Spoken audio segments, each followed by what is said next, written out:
Conjunctions. Common conjunctions. I'm sorry if I'm pronouncing wrongly. I think I'm pronouncing wrongly, but it doesn't matter. Because if you understand,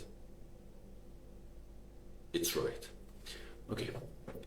Ve means and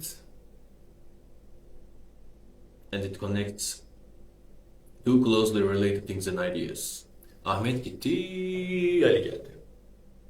Ahmet left and Ali came.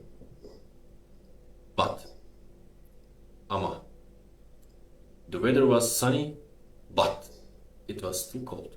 Hava güneşliydi ama hala soğuktu. To, past. Güneşliydi, past. Güneş, sun. Soğuk, cold. Hava, air. Ama, but. Veya ya da or. Veya, or ya da means or. Both of them are or.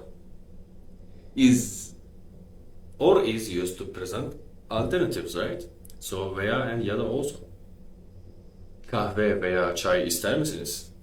Do you want coffee or tea? Kahve veya çay? And I'm asking coffee or çay? Çünkü is because. This is used to introduce a reason for a cause or a cause for an action or situation. Ali geç kaldı çünkü trafik sıkışıktı.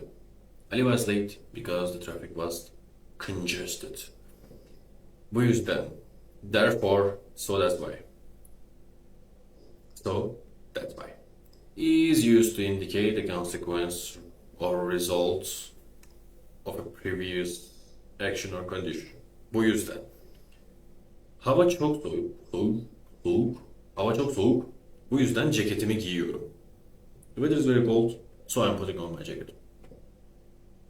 Ise, if is a Turkish conjunction used for introducing conditions within a sentence, and it can be used as se, sa,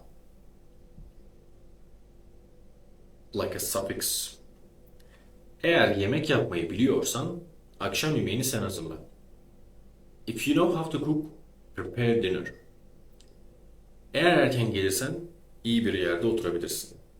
If you come early, you can sit in a good spot. Self-explanatory. Punctuation. All these conjunctions takes on the job of comma, so comma isn't used. So no need. In Turkish, we don't use usually. When there is ve, no need comma. And but also.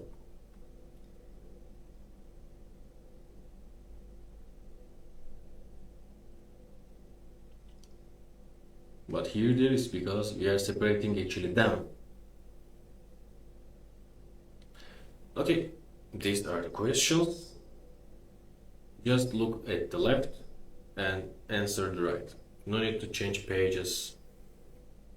Same page. Do that. Good luck.